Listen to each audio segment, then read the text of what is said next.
greenteaguru.co.uk offers green tea, white tea, black tea, oolong tea, and we absolutely love Pu'er tea with offerings of Misty Peaks, Yunnan sourcing, Menghai, and Shaguan. We regularly visit Hong Kong and Guangdong, sourcing out very interesting and special cakes for your tea table. Green Tea Guru, based in UK with worldwide delivery.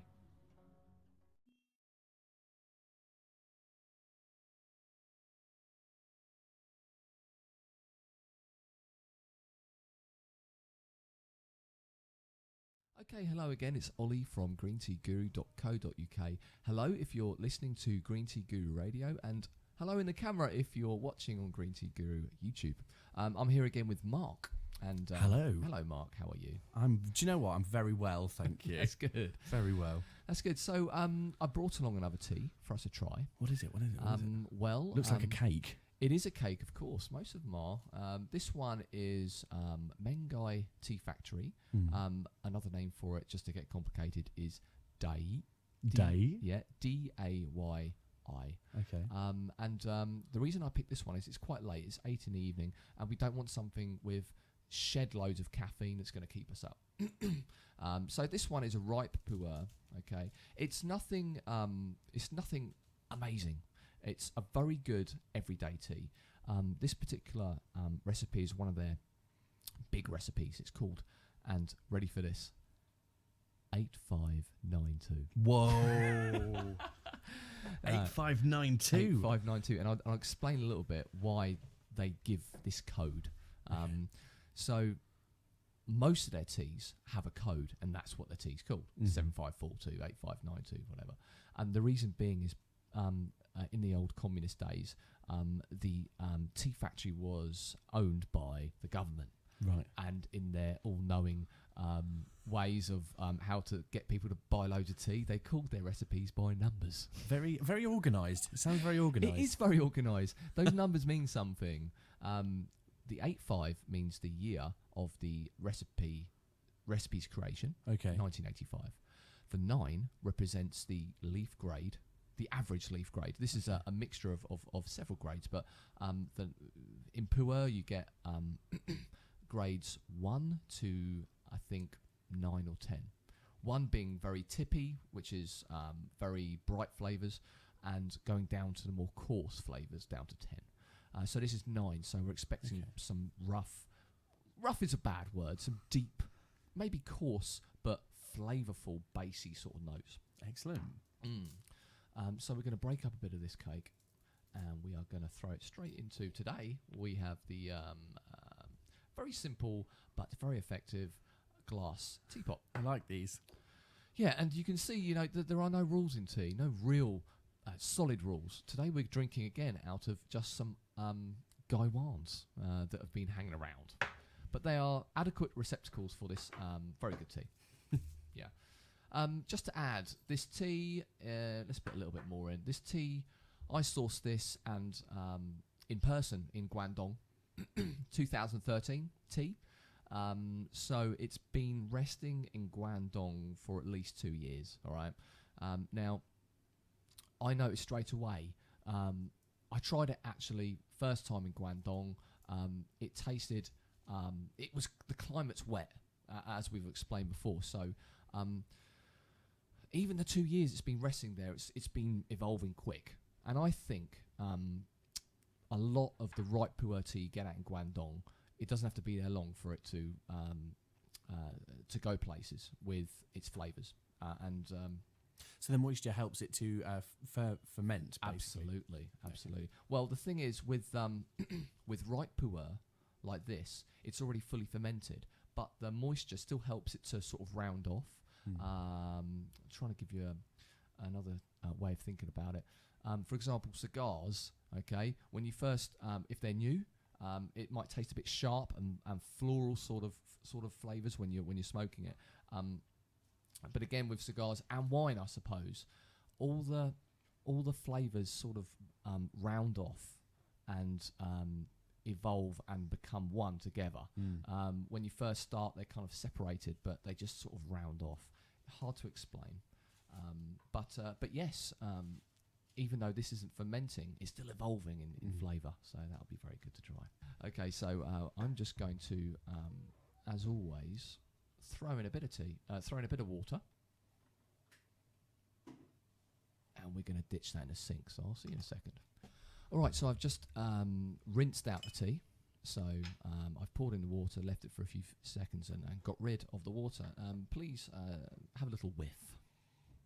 I can smell it from here, actually. It's really strong, actually, isn't it?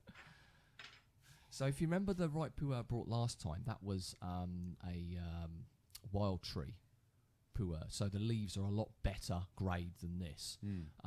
It was the leaves are older, and this is a plantation tea, so it hasn't got as much pedigree, if you like. But what are you getting? So with the last one that we had, Yes, I said it was very tea-ish, very tea-ish, which is just, seems a bit silly, but it was very reminiscent of tea, like British tea. Okay, this is completely different to that. Go on, The first thing I thought when I smelt it was it smells like a person. It smells more like a I person. love this. Go on. It smells more like a person than a tea. In what way? I don't know whether it's just like a florally kind of smell, Right. but it I don't know. It's weird. So it's got some real. It smells a weird bit like laundry. laundry. I love this. If any of you guys out there watch TDB, Denny in TDB comes out the most strangest ideas for flavour, and it's just incredible. But no, I love it. Keep going. So yeah, so it just reminded me of a kind of the smell of a person. Okay. Laundry, it's probably something quite floral. I was trying to identify it as a floral smell, but I couldn't pinpoint it. Okey-doke. So it just sort of smells like a person. Okay. So what I'm getting from the smell, it's creamy. It's quite creamy. It's not earthy. Menghai Tea Factory are famous actually for their Ripe Pu Erh teas. They don't have to be expensive to be good. And this is where Menghai are. They do some very good teas. Silver Needle White Lotus is an extremely good recipe of theirs. But I mean, this one is, smells smooth. Actually, no, it's funny that you say creamy because I was thinking it smells quite smooth. Absolutely. And the thing is about Guangdong area, and in general, Ripe Pu Erh cakes when they age, the flavours round off, but it's also the texture gets a lot smoother. And in Guangdong, it doesn't have to be there too long for it to smoothen off. So this is at a couple of years in Guangdong. Let's see how it is. First infusion. Wow, it's light. It really is, isn't it? It really is very smooth. It's a completely different kind of tea to the last one that we had. Yeah. So this isn't an in-your-face tea. It's not.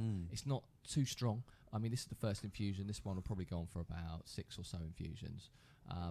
It's just a good everydayer. It's not a bad tea. It's not a great tea.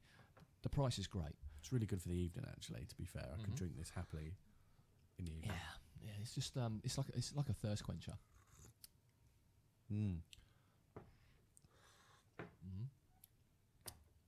If you're storing this sort of tea, the most important thing to remember is if you live in a climate like UK, you really don't want to be keeping your tea in temperature under about 18°C. When it starts to go under that, if it's in that sort of environment, it can really bring out some earthy notes, and this can happen quite quickly. Leave your Ripe Pu Erh in a cold room for a week or two, and it will just if you like the earthy flavour, that's fine. I'm not a fan personally, but there are a lot of people that love that sort of tea, and seek out certain recipes with those characteristics in it. Right, I'll brew some more up. It's very easy to drink, actually. It is, yeah. It's a tea for anyone. This is definitely a tea for novices and people who are really into their tea as well. Novices, because it's really hard to get this tea wrong. Okay, it doesn't go bitter, right?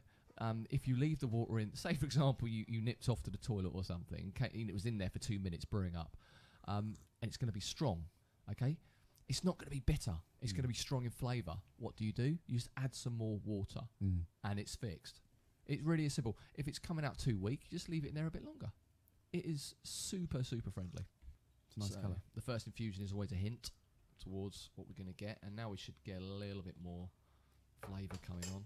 And I love drinking this tea in the evenings because a pu'er, ripe pu'er in general, because it doesn't have so much caffeine. If I was to drink a raw pu'er any time after sort of 8 o'clock in the evening, I wouldn't be going to sleep till about 3 o'clock. It's just can't do it. But it's really nice. But that isn't true for all ripe pu'ers. This one's been fully fermented. There are some that haven't been fully fermented. They've maybe done it held it back a bit to retain some of its character. When you get those teas, you're also going to have a lot of caffeine in the tea. That means, you know, if you drink too much tea in the evening, you're going to stay up. If you're caffeine sensitive like me. Yeah. It's very thick now. It's getting thicker, isn't it? But not overbearing, is it? No, not at all. It's still nice to drink. In fact, it sort of adds to it, to be fair. Are you noticing more sort of background deep flavours coming through now, the second infusion? Actually, yeah, to be fair, like... Hard to explain, isn't it? Creamy, earthy. Well, not really earthy, just deep. Yeah, it hasn't got that... a lot of the earthy teas kind of hit the top of your throat and linger there, I find. Right. And this doesn't do that. No. It sort of misses it and goes straight around. And you still get like a really nice texture. I get a nice texture around the sides. And it's completely lost its affiliation to that sort of laundry smell. Good. That's completely gone. Because when you say laundry, I'm kind of thinking the sort of... Is it the musty laundry? A good No. laundry? Yeah, like floral. I'm probably thinking of... Like the Knorr, like smell. Yeah, okay. yeah. Fresh linen. Yeah, I think that's what I was thinking of. Okay. This one, and you know, it's really weird with Ripe Pu Erh, and I haven't actually nailed it down yet. Sometimes I could brew the same tea and have different sessions, which is good and bad. Like last time we had that really nice Hai Leng Hao 2010 Wild Arbor Pu Erh, and I was getting this lovely sort of sweet flavour, and I'm starting to get it now, just right at the back of my palate. Little sweet note coming through. If you sip it and you leave it, the sweetness starts just a little bit round the back. So yeah, good. Don't always get it, and I'm wondering, you know, you got to mess around with how much leaf, how much water you're putting in, and the temperature as well, and the time of infusion, I should assume. Absolutely, and probably the type of water you're putting in might play a difference, because you talk to some people and they say the most important part of the tea is the water. That's true, actually. You know? I hadn't thought about that. I've been trying to brew up some tea around some friend's house. I've brewed there 3 different times now, and they're all coming out not very good. Really? Yeah, and I'm wondering if it might be their kettle, it might be their water. I don't know what it is. I drink a tea that I drink at home, and I drink it over there. It's completely... I wouldn't say completely, but it's just gone down 20-30% in flavour. Yeah.